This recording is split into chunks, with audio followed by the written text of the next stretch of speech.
مولانا لال حسین اختر صاحب رحمت اللہ علیہ، انہیں مرزائیوں نے جامعہ ازہر مصر میں اعلیٰ تعلیم دلوائی، اور آج سے 70 سال پہلے ان کی تعلیم پر 10 سال کے اندر 10 لاکھ پاؤنڈ خرچ کیے گئے۔ مرزائی کا جو بجٹ ربے سے شائع ہوا ہے اس کے تیسرے صفحے پر ان کا ذکر ہے، اور اس کی ضرورت ان کو اس لیے پیش آئی کہ مولانا انور شاہ صاحب اور ان کے شاگردوں نے مرزائیت کو علمی طور پر یتیم کر دیا تھا، شکست فاش دی تھی۔ مولانا انور شاہ صاحب رحمت اللہ علیہ ہندوستان میں ایسے عالم ہوئے ہیں کہ حقیقت میں دنیا عرب میں بھی اس کی مثال نہیں ہے۔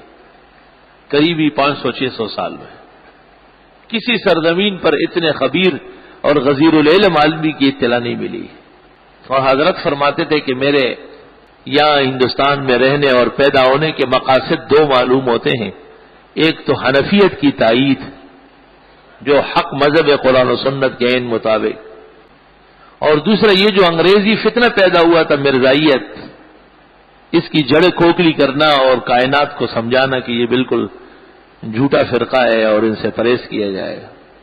ہمارے استاد مولانا یوسف بنوری جو حضرت شاہ صاحب کے علوم کے امین و حامل تھے اور آخری شاگرد تھے بستر مرگ پر، حضرت فرماتے ہیں بلکہ مولانا یوسف لدھیانوی نے جو حضرت شاہ صاحب کی کتاب خاتم النبیین فارسی کا اردو میں ترجمہ کیا ہے، اس کے شروع میں حضرت بنوری اپنے قلم سے لکھتے ہیں کہ ہمارے استاد مولانا انور شاہ صاحب جب سال کے اخیر میں دیوبند سے فارغ ہونے والے طلباء کو آخری نصیحت کرتے تھے، اور جب یہ جملے ارشاد فرماتے تھے کہ اگر بروز حشر نبی کریم صلی اللہ علیہ وسلم کی شفاعت چاہیے تو آپ کی نبوت کو جھوٹے دعوے داروں سے بچائیے، اور یہ کلمات شاہ صاحب ایسے درد سے فرماتے تھے جیسے ان کے دل میں شگاف ہو چکا ہے اور خون کے بڑے بڑے قطرے نیچے ٹپک رہے ہیں، ایسے درد و سوز سے اپنے شاگردوں کو متوجہ فرماتے تھے۔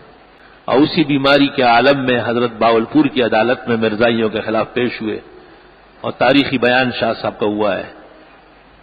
پوری دنیا کی عدلیہ اس بات کی نظیر نہیں پیش کر سکتی کہ کسی نے زبانی طور پر عدالت کے روبرو 2-2.5 ہزار کتابوں کے جلد اور صفحے لکھوائے ہو۔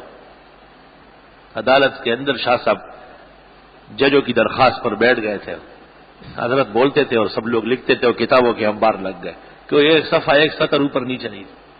اور عالم یہ تھا کہ اس سے پہلے جب حضرت آ رہے تھے تو بستر سے خون ٹپکتا تھا نیچے، لیکن جب فیصلہ کیا کہ میں خود جاؤں گا تو خون رک گیا، بالکل رک گیا۔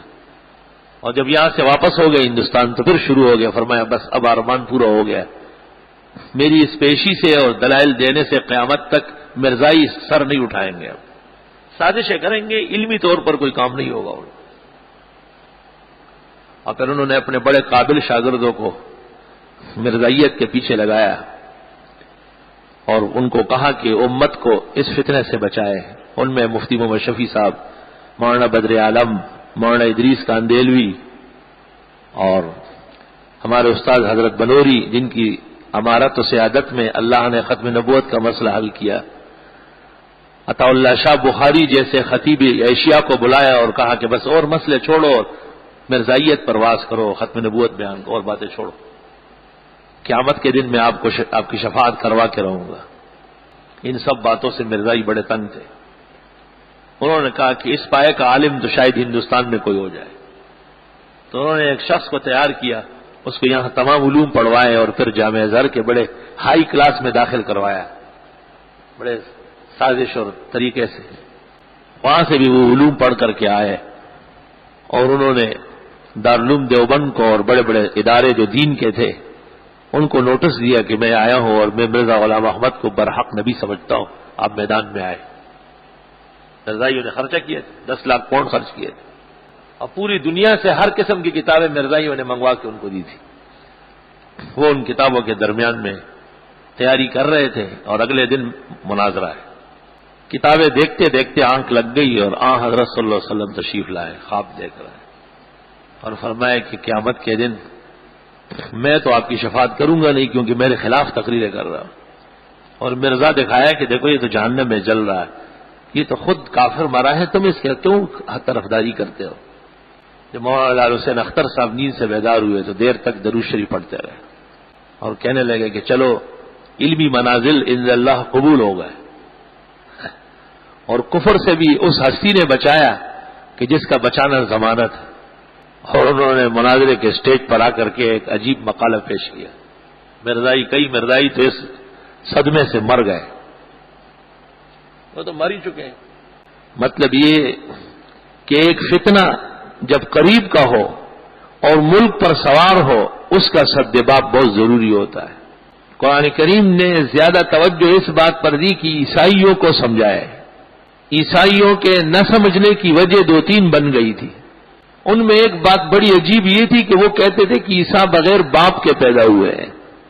اب اگر وہ خدا کے بھی بیٹے نہیں ہیں تو اس کا باپ کون ہے؟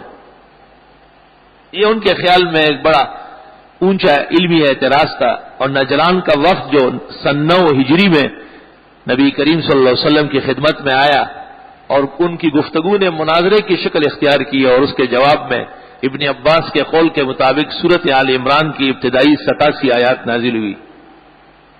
وہ سوال کرتے تھے اور جبریل آیت پڑھتا تھا اور وہ جواب ہوتا تھا۔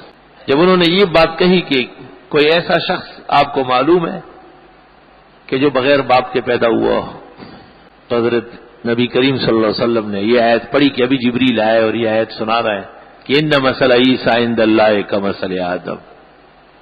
عیسیٰ علیہ السلام سے زیادہ عجیب حالت تو آدم علیہ السلام کی ہے، کیونکہ عیسیٰ علیہ السلام کے تو والد نہیں ہے، والدہ ہے۔ آدم کے تو نہ والدہ ہے اور نہ والد ہے۔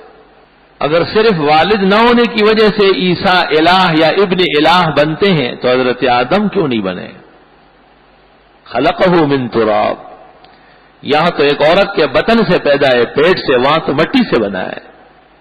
ثم قال له کن فیکون، اللہ کے حکم سے پیدا ہوا ہے۔ تو باپ سے بھی پیدا نہیں ہے اور ماں سے بھی پیدا نہیں ہے، اور پھر بھی نہ الہ ہے اور نہ ابن الہ ہے، تو قدرت الہی سے پیدا ہے۔ تو ایک قدرت خدا کی یہ ظاہر ہوئی کہ عیسیٰ علیہ السلام بغیر باپ کے پیدا ہوئے۔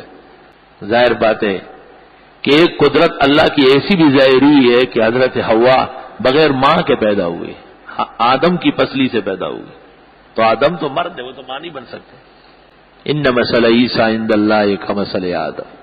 اس سے پہلے اور اس کے بعد عیسائیوں کی بے راہ روی بیان فرمائی کہ یہ اصول ہدایت سے ہٹ گئے ہیں، کیونکہ عیسیٰ علیہ السلام کے سلسلے میں یہ تجاوز کر رہا ہے۔ ہم جب اس آیت کو پڑھتے ہیں تو ہمیں 2 جماعتیں نظر آتی ہے کہ اسلام کا نام لیتی ہے لیکن اسلام کے اصول سے ہٹی ہوئی۔